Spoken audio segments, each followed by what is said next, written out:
Well, good day YouTube, and welcome to another episode of the Albino Rhino beer review. See that box? That's going to Lee tomorrow. Anyway, today we have another solo review, and it's going to be another point of view review because I'm sitting in my chair and I don't want to go over there to the tripod. Plus, I got to find the little piece that connects my camera to the tripod. It's in one of my camera bags. I took this camera with me somewhere, and yeah. So for Ewart, first and foremost, fancy glass for you.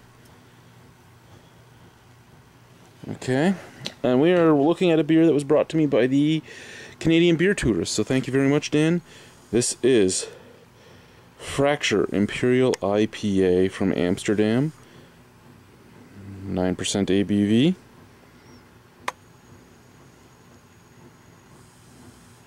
Now, here we go.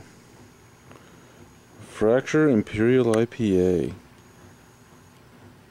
Our ode to hops. This beer was brewed with Simcoe, Columbus, Centennial, and Citra. So, mattering what they use the Simcoe for, I might not like it. Basically, the first three hops are my least favorite hops. Piney, resiny, floral, the stuff I don't like. Citra, one of my favorite hops. But again, Simcoe can give off citrus-like flavors as well. It can also give off the smell of cat pee. So we'll see what they did with it.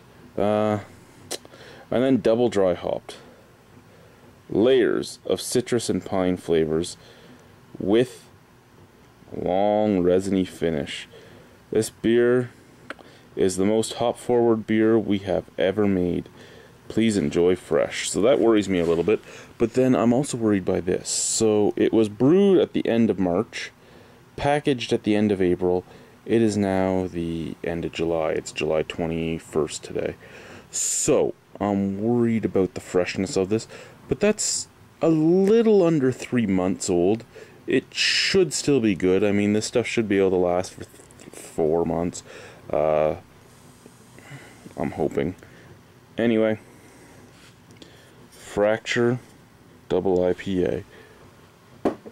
Where'd I put that bottle opener? Oh.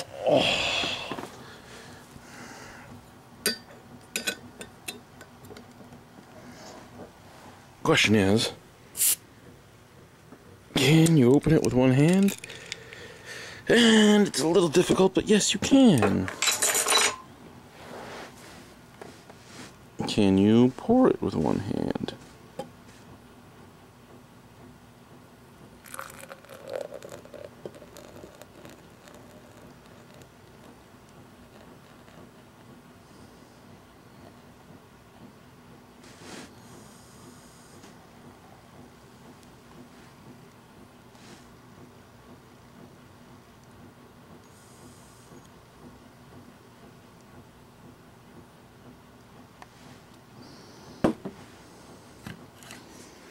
So I tried to pour it with one hand, didn't work out all that well, but let's look at this beer.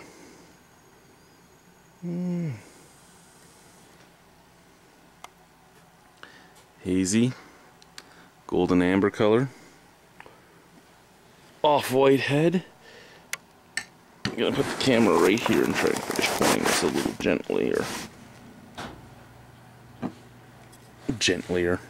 gentler. Fuck. I need a beer. I can't even talk right now.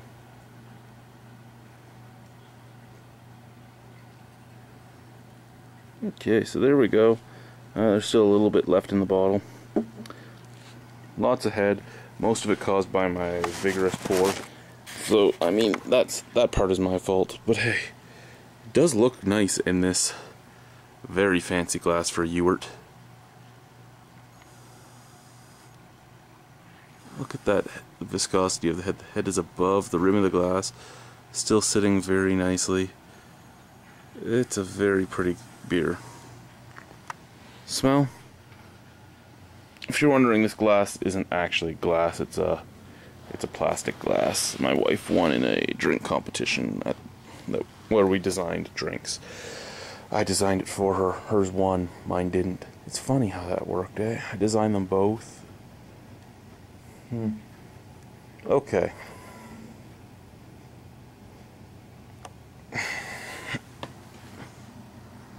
Citrus giving off almost a blood orange scent. Not really the mango I'm used to with citrus, with Citra hop, sorry. You are getting that piney scent that you would get from both the Centennial and the Columbus and the Simcoe. Woody scent too from the Simcoe. I'm not getting any cat pee, which makes me think that the Simcoe was used as a flavoring hop and not an aroma hop, which I'm perfectly good with. Use Simcoe as a aroma hop, I don't like it. Use Simcoe as a flavoring hop, and I can. It smells very good. Actually smells enticing, which is worrying me. Let's try it though.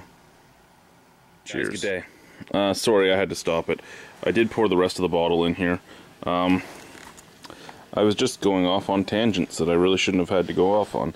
What you're tasting in this beer amazes me, even at 3 months old. I hope they keep this on as their as a regular beer. I don't know if they are. I haven't heard anything about it. This is the first time I've seen it. Thank you very much, Dan, for bringing it. You're getting orange. You're getting mango. You are getting lemon peel almost. You're getting that oily bitterness from a citrus peel. You are getting pine. You are getting cedar. You're getting a floral taste. Again, the reason you're probably getting so many different citrus tastes is because of the mixture of Simcoe as a flavoring hop and with Citra. Your Centennial and your Columbus are giving off what they should. They're giving off pine, they're giving off cedar, and they're giving off a resiny finish. Very resiny. Sometimes a resiny IPA isn't going to envelop your mouth. This resiny flavor is enveloping your mouth.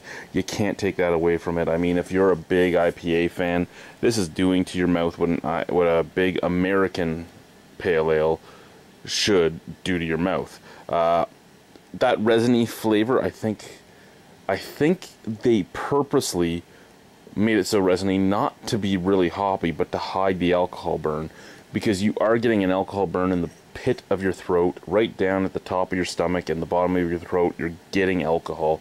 It's an alcohol astringency burn, but you're not getting it in your mouth or in your throat. Basically, the resiny, cloying bitterness takes it away. It just makes it disappear. It makes it so that it isn't even there.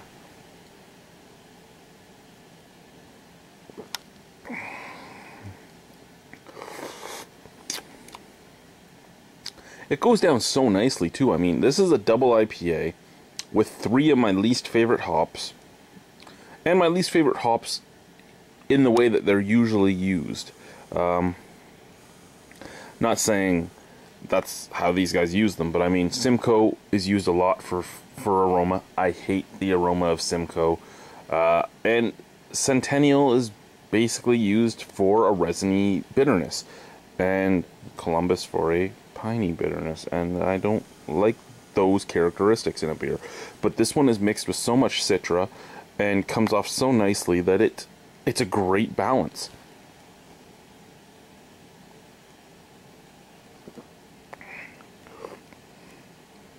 You even get a tiny bit of that molasses-like malt on the forefront. It's actually a great balanced beer. And again, I give them kudos for hiding that alcohol astringency. A pit of my stomach, I can accept alcohol down there. I don't really want to taste it, and I don't really want the top of my mouth to be burning from an Imperial IPA, unless it's burning from the hops, and that's what it's doing. It's a hop burn, and it's a cloying hop burn, and it actually envelops all your taste buds, but it's not a palate wrecker. It actually is making you want to take another sip, and with each subsequent sip, you are getting more flavor out of this beer. And I give them kudos for that. I was expecting a palate wrecker, and with the hops in it, I was expecting something that would totally turn me off, and I didn't get that with this. I'm actually quite impressed with it.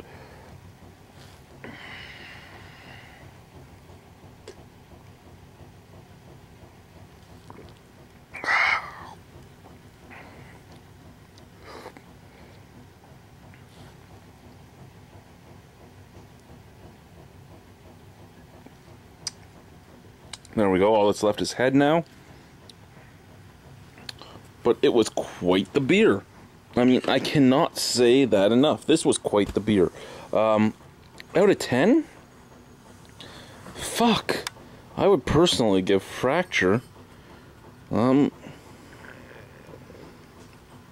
don't know how this was sold. I'm gonna guess in the 6-pack, but I would personally give Fracture, even at 3 months old. I don't know if I would give it to it any further than this.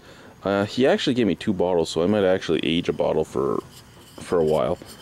Give it like a year and see how it goes. But I would actually give Fracture, give it a 9 out of 10. In all honesty, I love it. It's like a Bone Shaker on steroids. So